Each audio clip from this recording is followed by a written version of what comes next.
This is GKW. Welcome to another edition of Good Karma Wrestling. I'm Gabe Neitzel from ESPN Milwaukee. We've got the band back together this week. Brian Rowitz from ESPN West Palm. Jonathan Hood from ESPN 1000 in Chicago. Also part of Sirius XM Pro Wrestling Nation.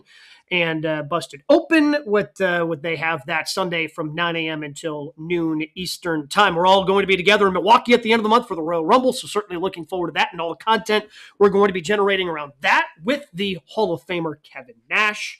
But where we start this week, hand in the air, I have to apologize because I said 0% chance that Drew McIntyre was going to win, and I was wrong. Drew actually did it.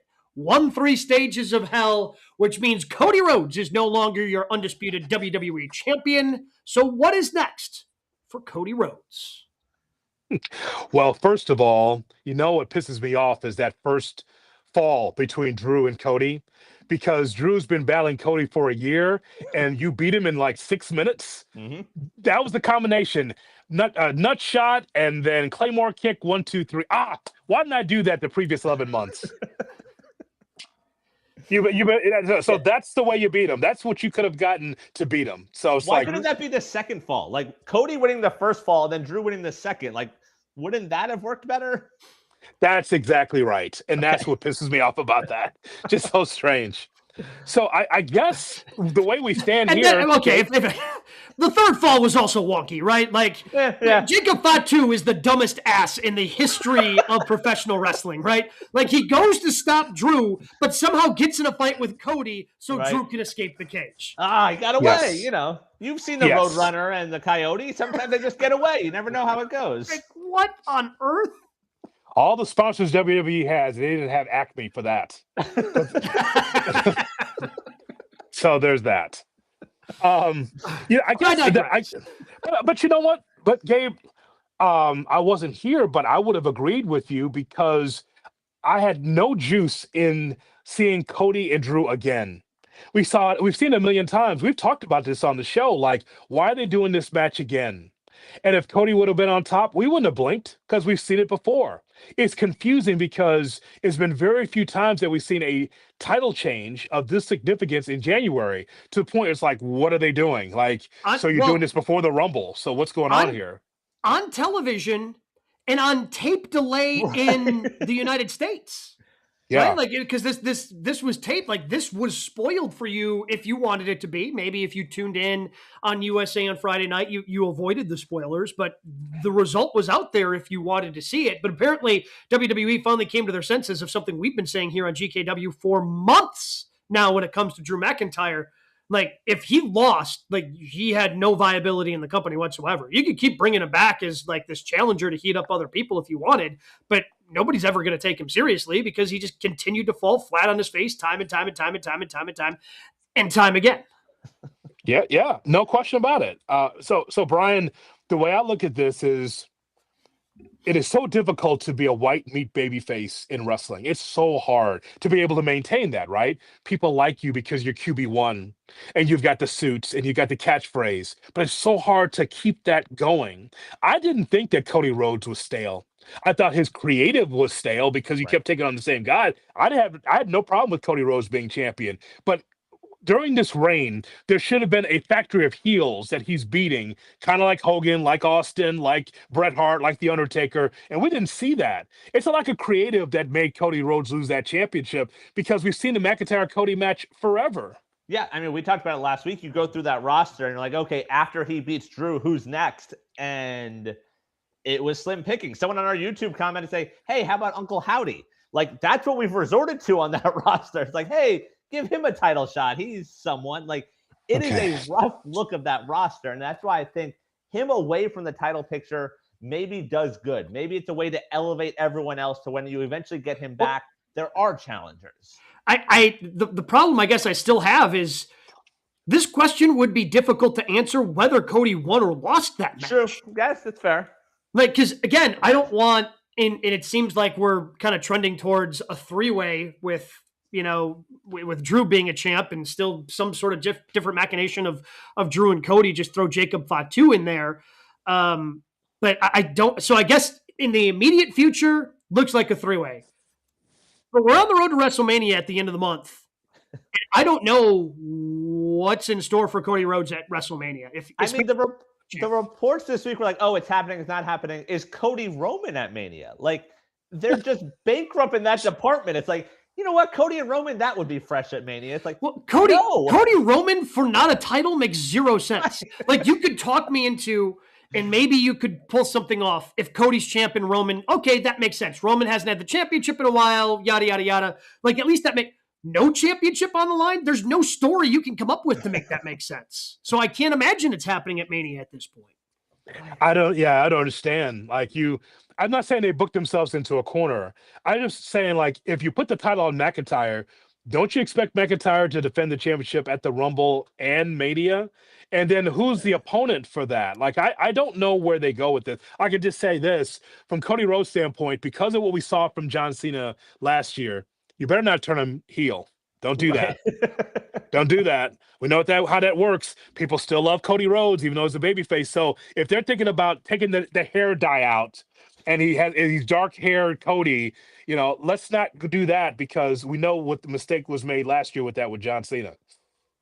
What about not a heel turn, but maybe more towards the middle? Like, if you bring up the Jacob Fatu, at least there's a connection there where he's pissed at Fatu, and I think Fatu is a face, but you never really know over WWE sometimes. So he takes out some aggression on him, and maybe he's that baby face with an edge. Like, would that be better? Because I do think the white face, baby face, it works for the kids, it works for the young audience, but like, it's missing something. Be careful. White meat baby face, not white face baby face. Right, yes, my bad. Let's be careful. Careful now. Touché. Very different meanings. Very different meanings. I guess he's already starting to trend in that direction, right? Like, he's already kind of started to trend in the direction of being more kind of a tweener, right? In this feud with Drew, we've seen a little bit more of a different streak in Cody, and I think they were kind of hinting at that before we even got to the 3 Stages of Hell match. So it kind of seems like we're trending in that direction. But I mean, at this point, like, okay, so just taking a look at, I know we're going to talk about, the 8s that are, wrestling right now are going to be the qualifiers starting tomorrow night. And I guess it has to happen all tomorrow night, because Saturday night's main event is 9 days. It's the week after. They can do it the night before. They don't care about that build. Yeah, I suppose. Yes. So you've got Randy Orton, The Miz, Matt Cardona, Trick Williams, Damian Priest, Solo Sikoa, Sami Zayn, and Dragunov. Do any of those seem intriguing? Like, if they don't win that, they fall off and start having a feud with Cody? Can I interest you in that? Or does Cody just need to go to Raw? Does he need to go to Raw to get a fresh set of people to go up against? Well, Cardona did talk to Cody in Berlin before that matchup and just said, hey, I want a shot. Cody Rhodes and Matt Cardona does not interest me at this time either. Yeah. It is not. This is why the Oba Femi match at John Cena's last match was so intriguing. Even though it was 6 minutes, it was like, oh my God, a fresh opponent. Now we got fresh meat in there. Oba Femi, let's go. Even though it was his disqualification finish, it was 6 minutes. It was just something different. This company, man, I swear to God, this company, it's at the top of the profession. There's no question about it. But my God, take away the entrances and all the TV time. What is this company that we're talking about every week? Gabe, what is this? Like this is a huge company, but then where is the litany of baby faces and heels and the next generation? This is why they're rating NXT right now. We need 3 or 4 of you guys to come up here because we need fresh meat. This is problematic, I think, for Triple H in some ways. So you bring up Oba Femi. What if Oba challenges Cody and that ends up being his WrestleMania match? Like, hey, let's strap a rocket to Oba. And him and Cody, Oba's like, hey, we didn't get to finish this match, man. I want to finish it. I want to get a result, prove that I belong here. What if we go Oba Cody? Like that, like you said, I think you could get excited for that if that's what you start trending towards WrestleMania. I think that could be fun. Give Oba a great opportunity. Cody still gets a pretty marquee match at WrestleMania. I'm fine with that. I don't think that's the path we go. I feel like the path we're on right now is Cody's winning the Rumble. And No. the fans there are going to cheer Again? everything. No. But No. Brian, no. they'll just tell him not to point after the match because they run into some issues there if he points to the wrong guy. So Yeah, no again, pointing, but you know, yeah, we'll he's do it going to that point way. at CM Punk, right? Like that's No, we're not having that. No, Sammy's winning the Rumble, isn't he? Not getting my hopes up. I'm not falling for that trap. He wouldn't do it there, Gabe. He wouldn't take the cheese there. I can't do it. I can't be hurt again. you're that close though. Yeah, Hey, look, we'll see what he says when we're at Potawatomi Rumble morning. We'll see how he feels. yeah, we almost went there. He's like, I can't put my heart on my sleeve anymore. But I totally understand. But I don't understand. I guess we go back to the beginning. Why is Cody out of the title picture? Why did he have to lose in Berlin? Just because you have a European tour? And is Drew McIntyre a temporary champion? Don't you think that he's deserved more than this? I don't know. I don't understand why there was a title change anyway on SmackDown. Well, the reason why Cody is no longer champion is because they got to the match and went, oh crap, if Drew actually loses this thing, what do we do with Drew ever going forward? Well, we didn't believe him in it anyway for the last 12 months. We didn't believe him in it because he kept losing matches. But he would be useless to them, like, again, because nobody's going to take him seriously, even if Cody's not champion and he gets another opportunity down the line, like, oh, this dude doesn't win matches. Again, he ends up being, he does great mic work. He does all these great things. He ends up being the Dolph Ziggler of 2026. Like, after Dolph had his championship runs, they were toward the end of his time in WWE, like, Dolph would show up and just do the job for somebody that they were trying to push. Like, and they would always, former world champion. This is going to be a tough opponent. And it'd be an entertaining match. It'd be fun. And it'd make you think just a moment, like, maybe they pushed Dolph one last time. And they never did. And that's the direction Drew McIntyre was heading. And they probably decided, we can't do that with Drew McIntyre because he's one of the actual people we push on this show. And we can't just completely bury him with another loss.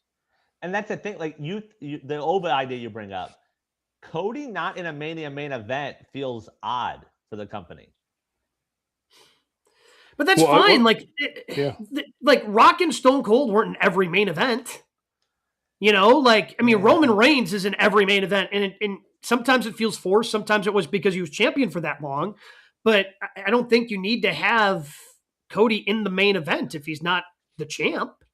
Yeah, someone's got to jerk the curtain. Let them start the show.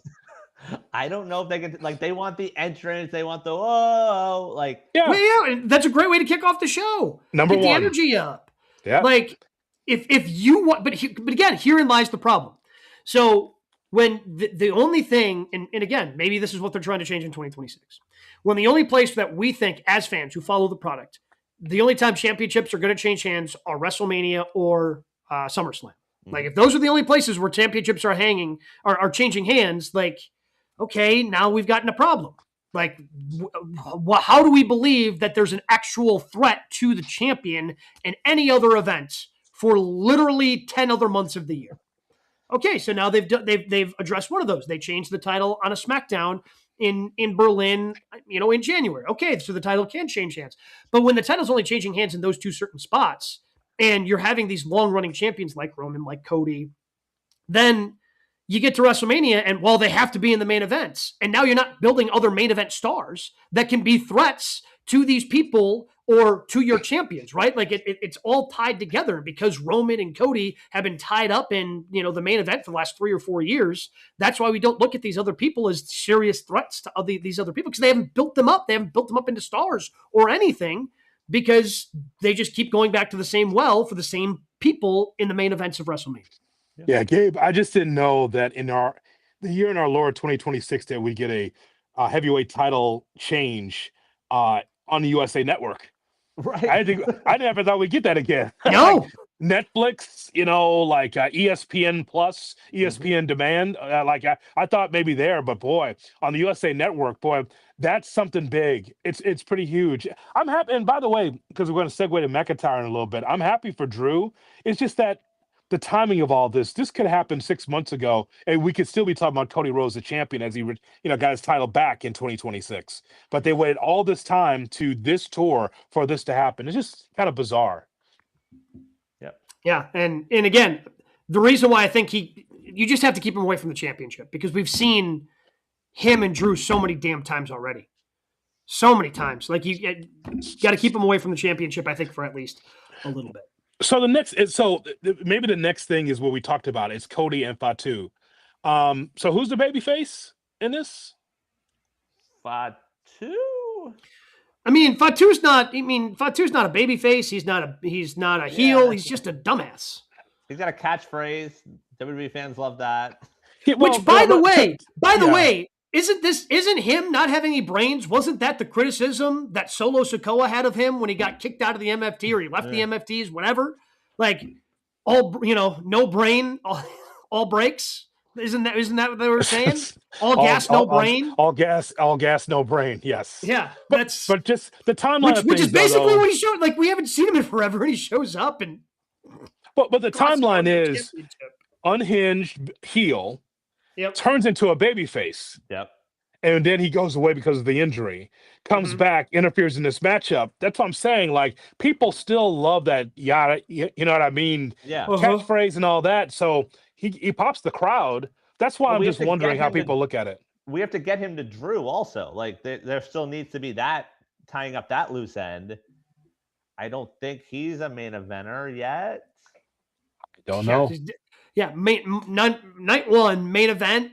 Do you think those three are main eventing night one of WrestleMania? If Cody's involved, yes. If it's just Drew and Fatu, no. I don't think that triple threat should be anywhere near a main event. Yeah, that's Triple H would tell you. Just enjoy the show, man. Enjoy the show. Okay, we'll see. We've got a lot more we need to dive into. We call it the 3 count here on GKW, the other top 3 stories in the world of pro wrestling. Brian, what's number 1 this week? So we speak of Drew. We know he will defend the title at the Rumble. A tournament announced, 4 matches. 4 winners will have a 4-way at Saturday night's main event. The winner will take on Drew at the Rumble. Those 4 matches, Sammy versus Dragunov, Randy Orton versus The Miz, Damian Priest versus Solo Sikoa, and Matt Cardona versus Trick Williams. Who will challenge Drew at the Rumble? Whew. I'm leaning towards Damian Priest. Former champ, can make sense to win it. And like, if you're going to put a championship on Sammy later down the line, which again, this is something that he is now rededicating himself to. And I think that you want to build up that story. So I don't think Sammy wrestling against him at the Rumble makes sense. Because again, I think Drew retains at the Rumble. Yes. That's what I'm basing this off of, that Drew's not going to be a transitional champion and he's going to win at the Rumble. And again, the thing that always makes the most sense in those first defenses, former champion going up against the current, and you can tell the story that way of the former champ going up against the current champ. Damian Priest earned his way with a win over Solo, winning the Fatal 4-Way at Saturday night's main event to get the one-on-one opportunity. And that ends up being a win for Drew McIntyre. What did Sammy tell you, Brian, about him wanting to be world champion in the interview that's available right now on our YouTube channel? He basically said he hadn't thought about it. Like, he's almost blocked it off. He's, same part where you don't want to get hurt anymore. Doesn't want to get his hopes up. So I think he's in that department right now. So the most electricity that can be brought to the Royal Rumble is Sami Zayn in this match. And I like some of the other competitors in this. There's 2 matches I really like. It's the first one you mentioned and the last one. Yep. Cardona versus Trick and Sammy versus Dragunov. Yeah. That's Sammy against Dragunov. There will be bloodshed. That's going to be something. That's going to be a lot of power in that matchup. But I think that Sammy wins that. I think that people are going to be rooting hard for Sammy at the Rumble. I could see it. And especially in the country that's going to take place. Yep. Mm-hmm. So that matters as well. Yep. Doesn't Sammy winning the Rumble make a ton of sense there in the country in which it's taking place? So he's not in this match. He's in the Rumble. Yep. Gotta book the heat, brother. Gotta book the heat. People will be upset when he loses. People will riot, but still, I think that in that country, Sammy being in that matchup with Drew McIntyre, because the fans, they're smart, but they don't realize, like, Drew just won the championship. Drew's not losing in Saudi Arabia. But Sammy in that spot, the crowd will believe that he's going to win the championship. That's why it fits.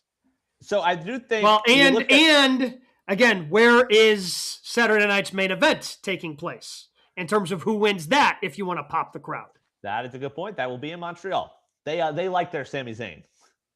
Yes, very much so. Canadian hero. Yeah. So the one thing I'll say is that you look at these 8, and none of these 8 will be crowned champion at the end of the month. But Right. I do think there's enough intrigue where you can almost make a case for really any of them to win the ultimate Final Four, the Fatal 4-Way. Because I go different ways. Yeah, I feel like there's been a lot of pushing of him lately. Like, just give him another opportunity. I'm not saying it's deserved. He's the 8 of the 8. okay. But I think you can still make a small case. Miz doesn't believe that. Even the Miz does not believe that. He's 8 of 8. That's what I'm saying. It'll be a surprise. Okay. All right. Jackson State. Okay, Yes. good. I agree with you, though, Gabe, in terms of the logic of the former champion, something that can work. I go Orton, though. And at least then he gets the night off, doesn't have to do 30 minutes in the Rumble. You do 15 minutes with Drew, you have some near falls, and ultimately you take the loss there. So does that mean that you don't even have Sammy in, like he loses the Dragon off, and that way you don't even have to put Sammy in the Fatal 4-Way in Montreal? I think you can put him in it, and then something happens that screws him over. I think him in the Rumble is more impactful, and him going on a Final 4 run there. Ultimately not winning the Rumble either. I would but agree. Being there and being one of the Final 4. Okay. Orton's got to get past Trick Williams. Let's talk about it. He's got to get past Tricky Williams' lemon pepper steppers. Well, so that honestly, that's the most intriguing one to me is Matt Cardona and Trick. Who do you put over there to get to the final Fatal 4-Way? I mean, Matt will do the honors, but I just was like seeing Trick Williams in that spot. I mean, because you saw that face to face, Trick Williams did not back down to Randy Orton at all. Yeah. So I'm glad that he's on the main roster. They need some fresh blood, something different. Trick Williams, that gift of gab. I don't care about his work rate. That guy can talk. That works for me. That works for me. He's Booker T's son, probably. Allegedly. Allegedly. Maybe. Okay. I mean, look at him. I mean, he just when I see him out there, man, it's like he doesn't slip on the promo. He's just his jive is like the brothers used to talk in the 70s and the 80s, man. He's got the entire pack. He looks great.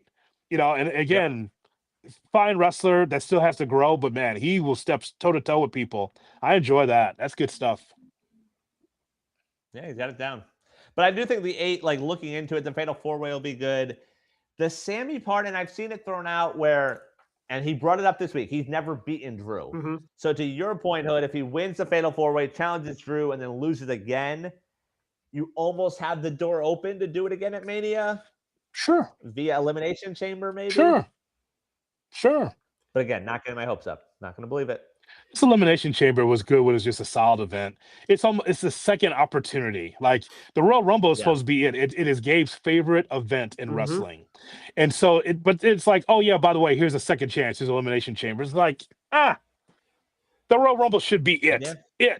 That should be the finality. Whoever wins, you have your title shot. But they don't work that way. So just a quick question about the Rumble. So we know that Drew's going to defend at the Rumble. We've got the 2 Rumble matches.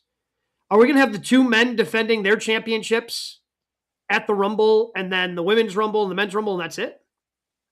So last year it was 4. It was, I just looked it up. It was the 2 Rumbles. It was Cody, KO, and it was a tag title match. Remember the 2 out of 3 falls? Yep. Yeah. Motor City Machine Guns and DIY. Of course. And does Punk defend? He should defend. Well, I mean, he kind of referenced in his promo on Monday night that he referenced the Royal Rumble, that, you know, he's going to be there and he's going to be, or are we going to get 5 matches? Are we going to get this thing stretched out a little bit? Or because Stephanie is hurt for the women's side, so she can't really defend her championship. But Bruce Pritchard told us we have too many matches and fans forget what happened early in the night. So 5 might be pushing it. Like apparently, Pritchard an AEW fan. Apparently, so I just don't know. You know, I just don't know if neither of the women. I guess they did that last year, where neither of the women defended their championship. I mean, I feel like you could throw another title match in, like one of the mid-card titles. Oh, cut it out. Well, we're talking about Triple H. For him, way less is more. You know what? He must really be a mark for those cards from the 1930s when they had small rosters. It would be 2 singles matches, and then the main event would be the singles becoming a tag team, and then it would be the tag team match would be the main. Good night. That would be it. Like he must be a mark for those good old days when you had a roster of 10 people. They're building him a damn stadium for this event. Don't you think it deserves a few more matches? I agree, 100%. Like, but you know what? For the men and women that work for that company, they're in a lawn chair. Like, he ain't gonna have me out there. I'm in a mid-card title. I'm not in any dark matches or anything like that. I'll be in the skybox drinking and eating food. You don't need me. That's good shit there.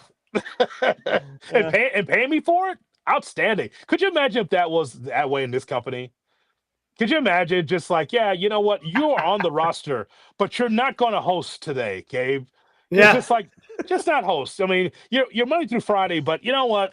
Nah, this day you can just have it off. Come to the office, but don't host. Just hang out. Don't worry about doing anything, but just come, hang out, have we might have some catering for you available. Have some working lunch. today, Gabe? Nope. Not on the card. Could you imagine? I mean, you and I just like just coming to work. You here to work? Nah, they got a good spread though. Oh, I'll have one of those. Thank you. Yeah, that's that again. Well, I'm curious to see what all happens at the Royal Rumble. What do we got at number 2 this week? Right, reports out last night, Sean Ross Sapp, that Powerhouse Hobbs officially a free agent as of midnight, and many expect WWE to be signing him. Should AEW guys be reluctant to sign with the WWE? I don't think so, because I think it's kind of it's been a mixed bag, right? Obviously Cody and Punk being champions, but they had a previous history there. And then you see what's basically happening with the Lucha Bros. Somehow they've put Penta back in a tag team, but it's not with his brother. And his brother's a singles performer over on SmackDown, putting other people over. I got a short list. Yeah. I have a short list if you'd like. Sure. Let's do the check. Let's do the check mark. Let's do the checklist. So we move Cody and Punk out because clearly that's worked out. Yes. Okay. Yep. All right. Jade Cargill. Jade has worked out. She's women's champ right now. Brian. Yes. I guess on paper she's the champ. What's your your favorite defense of the title that she's had? The one where she won it. Okay. But not the defense though. Well, but again, wasn't that the same thing of her being 49-0 or whatever it was with the TBS championship in AEW? Like, she's in a similar spot. So success or not? I would say it's a success. She's getting TV time. She is the champ on the women on SmackDown. Here's a deep cut. Dragon Lee. What do you think? Success or not success? I would say success, actually, but losing a lot in WWE though. Yeah. So I go no there. Well, what's the value? TV time, right? Mm-hmm. Yeah, he's on TV a lot. His moments there. Was a tag team champion? Was okay. Yeah, that's right. Lost the Usos. Here's one. Nathan Frazier. Don't remember that AEW. He was in AEW. Yeah. Better in WWE? I guess, yeah. Yeah, if Brian can't remember the AEW run, yes, I would say it was better. Which one's in the Dr. Spock outfit? Is with that with that turtleneck? That's his tag team partner, right? Yes. The Axiom. And Axiom. Okay. So Nathan Frazier's got. I mean, he's on SmackDown every week. Mm-hmm. Yeah. Better, right? Yep. Brian Pillman Jr., Lexus King. No. Just sucks on NXT. I don't like it. Yeah. But better, I think better than AEW. Yes. Yeah. Okay. Literally just for that MJF moment in Cincinnati. Andrade. Back, forth, back. What's better? WWE run or AEW run? The same. I'm going to say AEW because his debut in AEW was really good. Like, he looked really... No, nothing happened from it. But I would say the best moments of the last 6-7 years of him was when he debuted in AEW. So you already mentioned Phoenix and Penta. That's a negative. God, that's so disappointing. Make them a tag team, for crying out loud. If you're putting Penta, just Ray Phoenix is so damn good, and they're doing nothing with him. I knew that would get him. I know he's so pissed off, and rightfully so. Mariah May, better in AEW, right? Mm-hmm. Yeah, way better than AEW. Could have been a main eventer in AEW. Had a great promo. Had quite possibly the match of the year in 2025. Granted, it was early in the year, but match of the year in 2025 in AEW, and told a tremendous story. The whole thing with her and Tony Storm. I had a great promo on Tuesday, but I'm just like, it was a great promo because I know she could cut one. I just don't know what they're doing with her. It's very confusing. And Ricky Saints, better in AEW, right? Or yeah, I mean, he's still in developmental. Yeah, probably better in AEW, but at least he was the NXT champ. I guess. What about Rusev? Better in AEW. I mean, better in WWE because he shows up to work. Well, right. Well, there's that, yes. There's always that. Circling back on your Jade Cargill, she won the title November 1st. Since then, she's had 4 minutes of matches on TV. Yes. As champion. Keeps the last defense coming December 5th. Sadly, Julia's had more TV time. Yeah. She beat Fab in 2 minutes, and she beat Alba Fire in 2 minutes. I mean, the what a list fine. Of challengers. Yeah. Big company, small roster, or thin roster sometimes, right? So those are just, unless I'm missing some guy, those are some of the names there that made that crossover. So when you ask about Powerhouse Hobbs, you want to test yourself. Yeah. You know, you've been in AEW for some time. We've said on this show, hey man, put the title on him. Look how that guy looks. Yes. Butch Reed, before he passed away, said, I love that guy. He's better than what I was. And so he's not floundering, but he's off TV and he's come back. He's part of the ops. And, you know, being part of a 6-man does not make him stand out as a singles. So maybe with a new fresh coat of paint, he can be something in WWE. What's the biggest thing AEW has struggled with that we have talked about time and time again? It's booking big guys. Booking big guys. So if you're Powerhouse Hobbs, you look around like, I mean, they don't know how to book big guys over here. I might as well go across the street, see if I can figure out something better.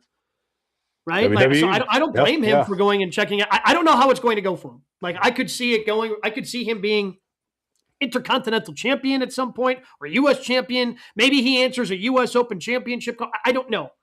But it's worth a shot, especially if, hey, they know how to book bigger guys over there.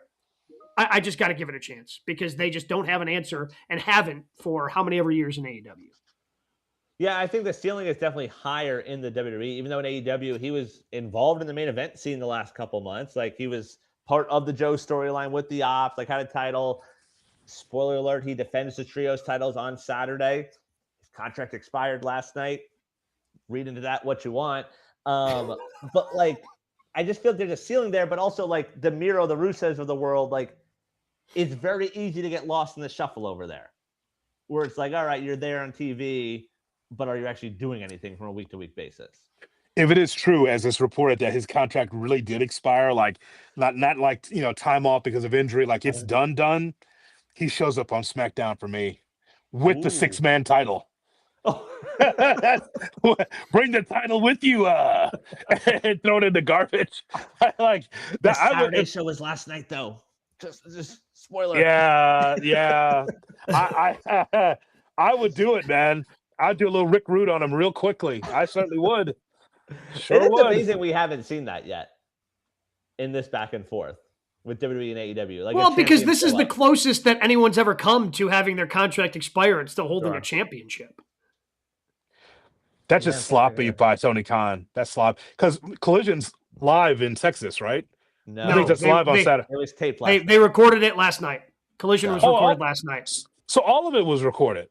Yes. Okay. Oh, okay. It was live and then recorded. Yes. Correct. Oh, I see.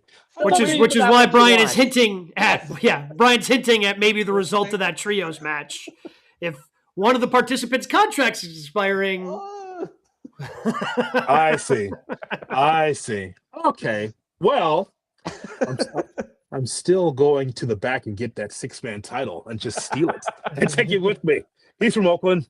He knows how to be. He can get that. Just sneak the title out of there and bring it to SmackDown.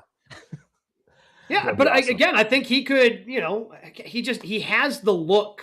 Yep. And I think with the right push, he can do something. That's something AEW's never been able to figure out, though. He's the guy. If Cody were still champion, and you made Hobbs a heel, those two could run a great program.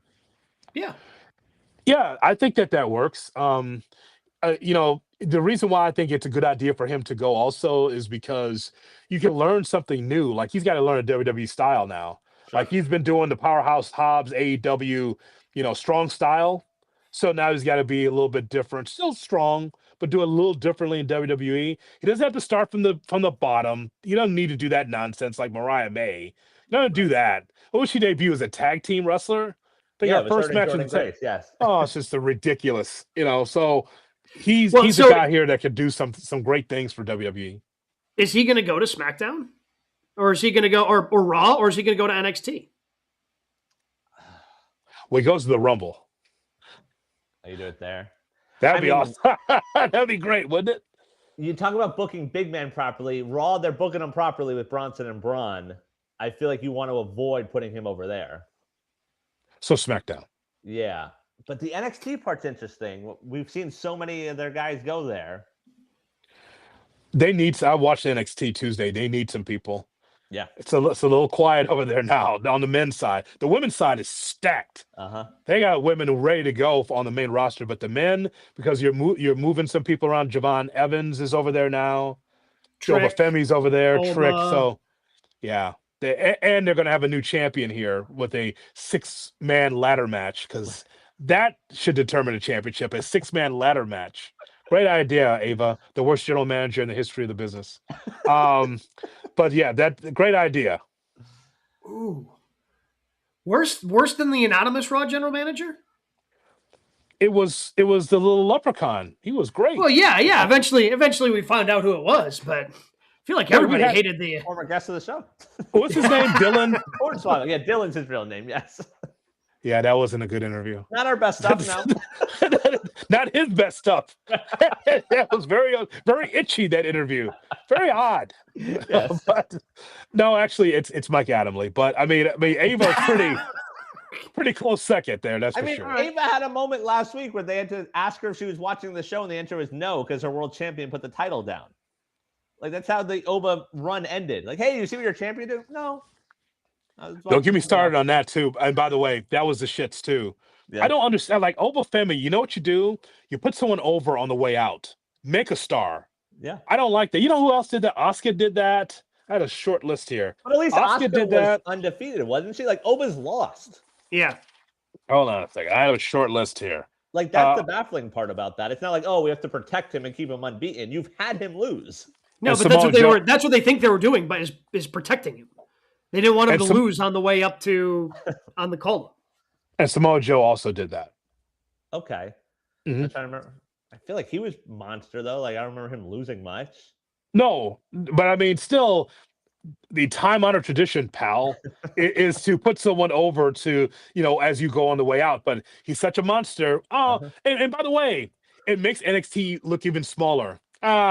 Little developmental company. I'll just leave it behind. Right. But that's the thing. You can't now, if you're WWE, you can't tell me it's not developmental. Oh, we've got a network TV deal. It's not developmental. No. They're making less money. They're not traveling. Yeah, you got a great TV deal, and good for you. That's awesome exposure for everybody. But you're telling me that if Cody Rhodes, before he lost the championship, wanted to go over to Raw and went, you know what? I'm leaving this behind, guys. This one, it's staying right here on SmackDown. I'm going over to Raw. No. So I didn't like that. I didn't like that from Oba Femi. But, I mean, It is what it is. He's on the main roster now. But just Raw SmackDown is so much bigger. This is small potatoes here. So long. Wasn't it Cross that they had to keep the title when he got called up and then lose matches on Raw as NXT champion? That is correct. Okay. and lose matches on the main event. Right. They did that with KO, but KO didn't lose. Like he was like champ when he showed up, like, and stuck around for the Open Challenge when Cena was doing the U.S. Open Challenge. Black and gold NXT. What do we got at number 3? In the world of AEW, last night, MJF's title challengers continue to grow. Kenny Omega, Hangman, Swerve. We saw him take on Bandito last night. Which challenger do you want to see take on MJF next for the title? All right. So who else is on this? Because Joe is still on this list, right? Yes.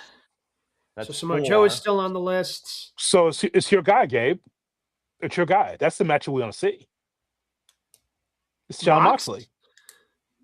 Oh. Babyface Mox. He has his own title. That's not a title. That's and I used the word title because I couldn't tell you which one it is, but he does have a. Oh, it's the Continental because he won the Continental Classic. He needs to keep that in the back. No one cares about that thing. Tournament's over, pal. On display. The world title he put in a briefcase. This one he wants everyone to see. He's proud of it. Gabe, this has to be tough for you. We haven't talked about this in 2020. This has got to be very difficult for you, right? Okay, yeah. You're the number one Mox fan on the show.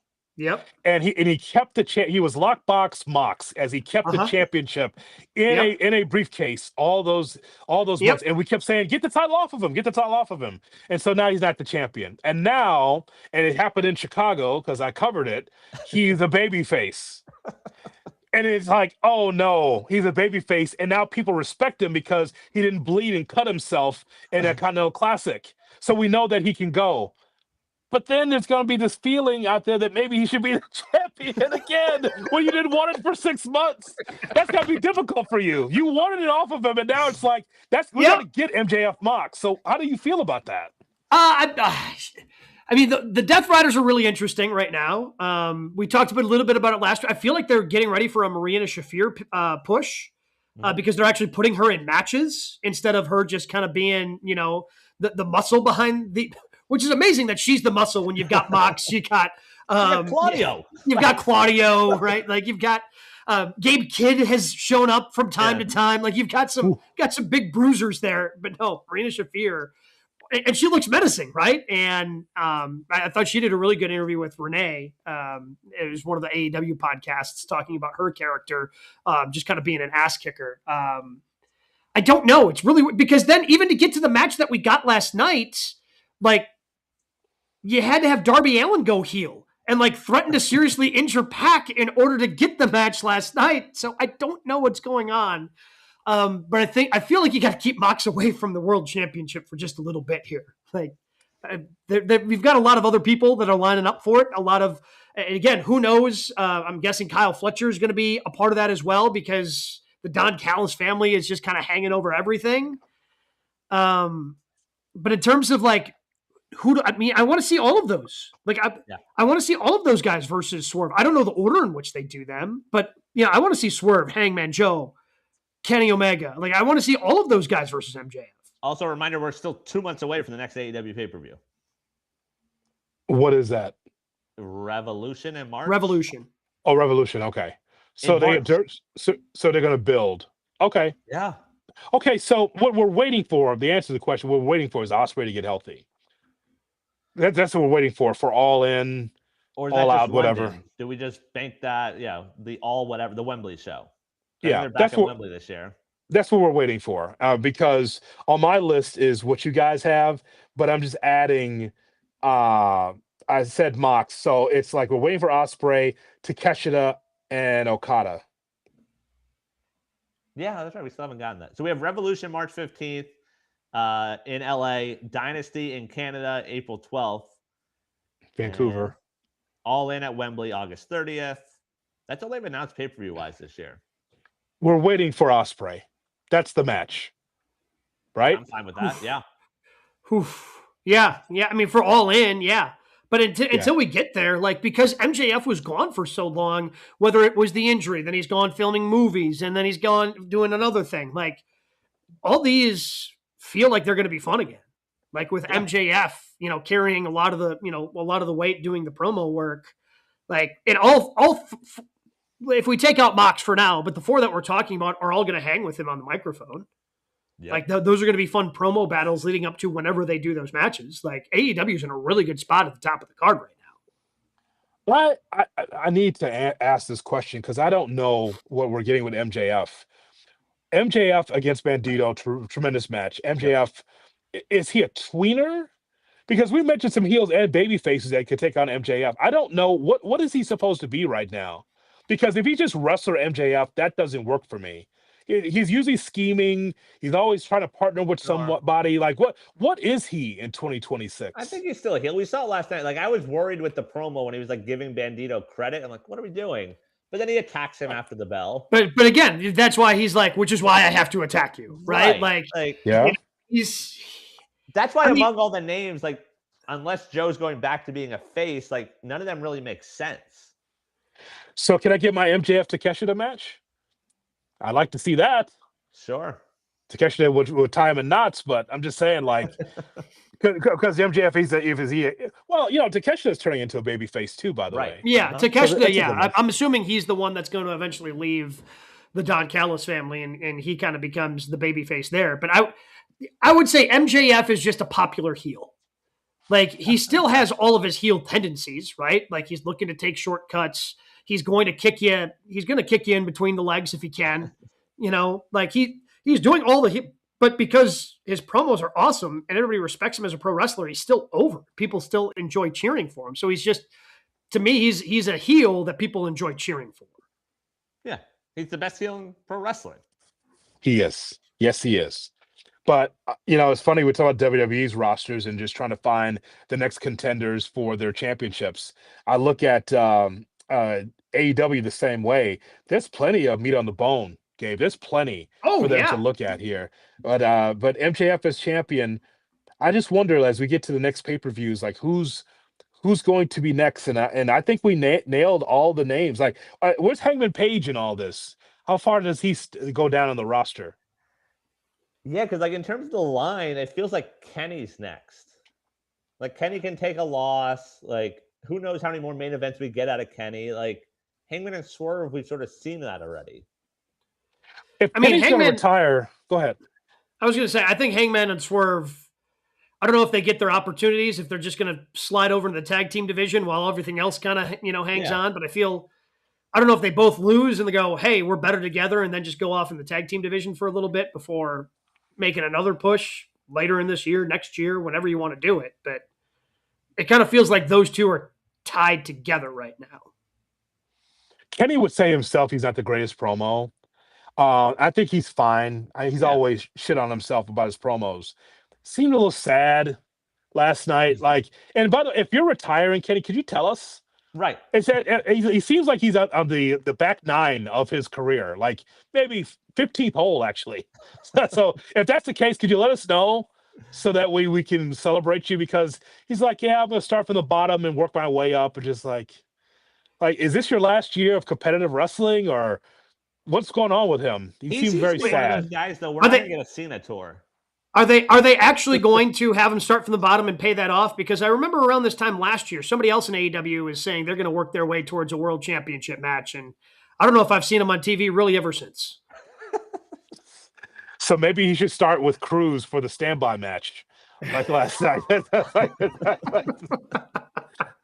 He should be just take on the Cruz. Let him just be in all these standby matches that we've been seeing lately. I hate that so much, by the way.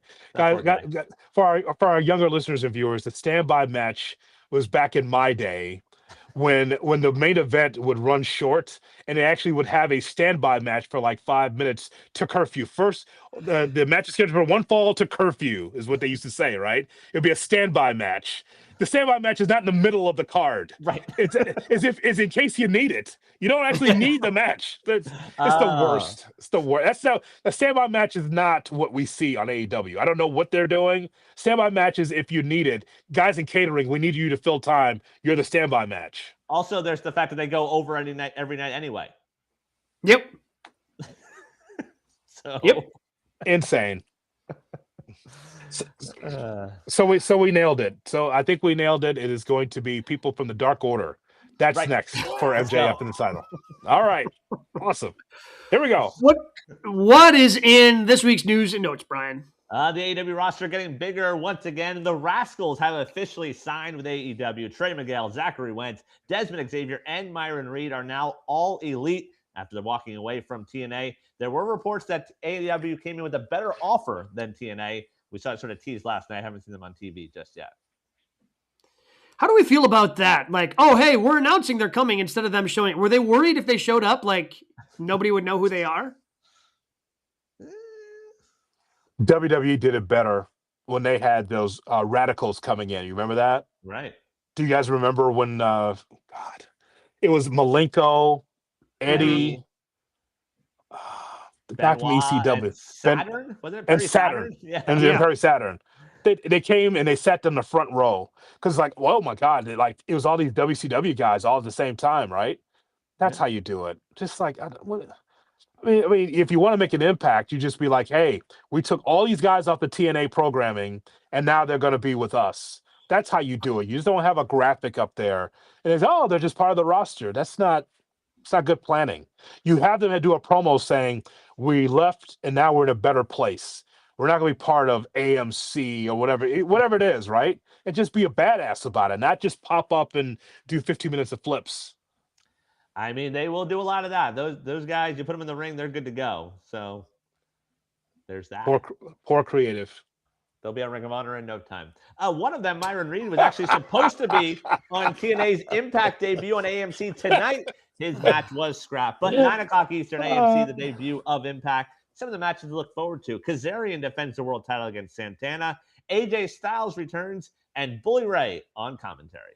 Wait, so AJ had to fly all the way back?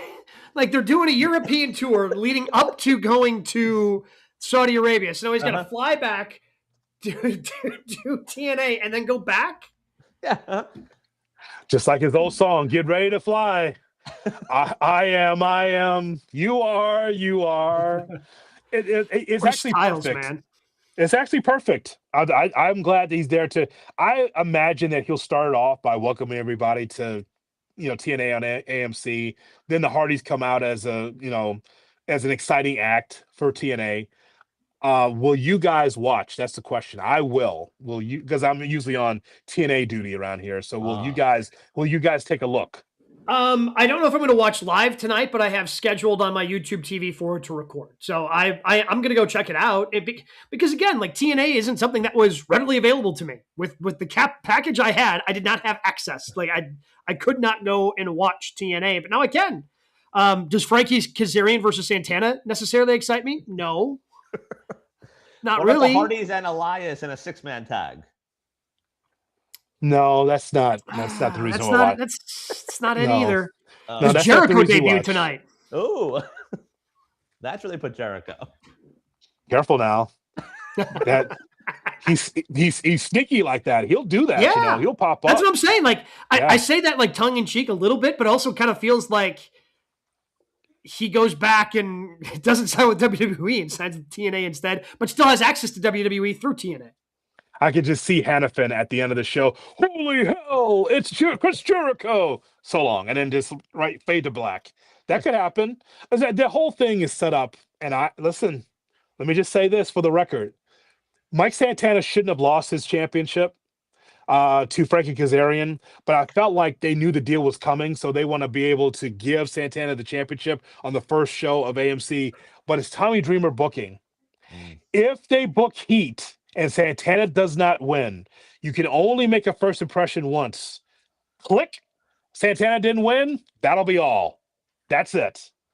New picture coming in following these messages. That's what's going to happen, Game Night. So that'll be it. If Santana does not win the championship tonight, that's not. You don't need to book Heat tonight. Give him the opportunity to win the championship again, and then just take off. That's what you should do. I mean, yeah, that would be a moment. I'm in the same boat as Gabe. I haven't recorded. I can't guarantee I'll watch more than 5 minutes of it, but it's nice to be able to find it now. Because there'll be times where you see matches get buzz on social. I'm like, oh, I'm going to go watch that, and then you can't find it anywhere. So, not that good. I remember when ROH was not on in this city in Chicago. I would just drive to Milwaukee to see it because it was on the local channels in Milwaukee. Yeah. And just check it out there. I think it was the Fox affiliate, I think. I believe it was. Might have been, yeah. I just make the drive up. Oh, I can watch ROH here at the bar, then drive back. That's what I would do. If the closest place I could see ROH was in Milwaukee, I just make the drive up. Which is so wild, so wild that a wrestling city like Chicago did not have ROH back in the day. You gotta do what you gotta do. Finally, news and notes. CM Punk in an interview with Cinema Blend says that wrestling past 40 is crazy, but quote, I would estimate probably the big 5-0 is when I should maybe gracefully bow out. Knock on wood if nothing else horrible happens. He says guys like Funk and Flair have wrestled way past that, but he doesn't see himself doing the same. I guess I'll believe it when I see it. I guess it depends upon what kind of shape he's in, and it's hard to step away. I'll just say that. Obviously, with professional wrestling, it is, right? No professional wrestlers actually ever retired. Cena's attempting to become the first. We thought HBK might do it, and I know HBK in his own mind pretends that that match didn't happen, but we all saw it. He didn't stay retired. Pro wrestlers don't stay retired. And I guess I also think, because now Aaron Rodgers is going through this too, quarterback for the Steelers.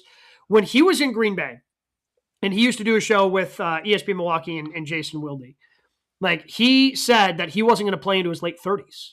He couldn't imagine playing past 40. And now here we are at 42 going, well, does he have one more run left in him? Can he still play for a little bit? So it's just, I think that's easy to say, even though it's only 3 years away. He's 47 years old now. But I think when push comes to shove, and if WWE wants to throw a bunch of money at him, I think it'd be hard to say no. I think that he goes to be an agent at some point. He doesn't want to go to 50. I mean, he'll have a couple of good runs in the next few years, but his passion is to help the next generation. He is a different Phil Brooks, actually. He really is different. I mean, because there's been no drama, and he works with Triple H. You think there'd be some drama, some butting of the heads. It looks like he's fine. I mean, it's more than the money. I just think that he's like, man, if I leave here now, I'm done in wrestling because I can't go backwards. I work in the Indies, but I can't work with Tony Khan and that shit again. So I think he's genuinely happy, CM Punk. Mm-hmm. Yeah, so I think that's fair. He's someone that if you said 5 years from now is running creative, I don't think would be crazy. That WWE would be in a better place. Yes. That might happen, and maybe the U.S. Senate will have something to say about that, who runs WWE. Yeah. What did I say wrong, Gabe? I mean, you know what's going on. You said nothing wrong, but the fact that you can say that, and it's not wrong, is in and of itself crazy. It's crazy. 2026. It's insane. I'm just saying, people know stuff. They're digging up files. Just saying, all of a sudden, Phil Brooks running creative with a suit on. Yeah. All right, boys. What did you have for your matches of the week? How about, it starts with McIntyre Rhodes, right? Well, so here's the problem. I have 3 matches I really like that I just hated the ending of. Just hated. I hated the ending of McIntyre Rhodes because of the way that Fatu was a dipshit going in there. I hated the end of AJ Styles versus Gunther. That was a lot of fun, but then to have Gunther tap out and have the angle where everybody sees he taps out. I thought you were building this dude into a monster, but now he went and tapped out to AJ Styles. Ref just didn't see it, so that was a really dumb ending. It was on purpose. It's big brain stuff. Come on, you got to keep up with that. And then last night, I was really enjoying Darby and Pac, but then Pac injures his ankle jumping off the top rope, and that's the tide. That's how the tides turned to have Darby win that. We had a problem this week finishing good matches, just as a wrestling community as a whole.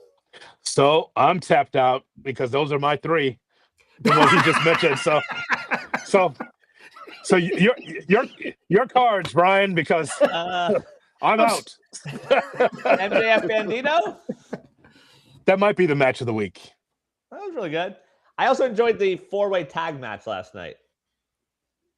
Name them. What happened?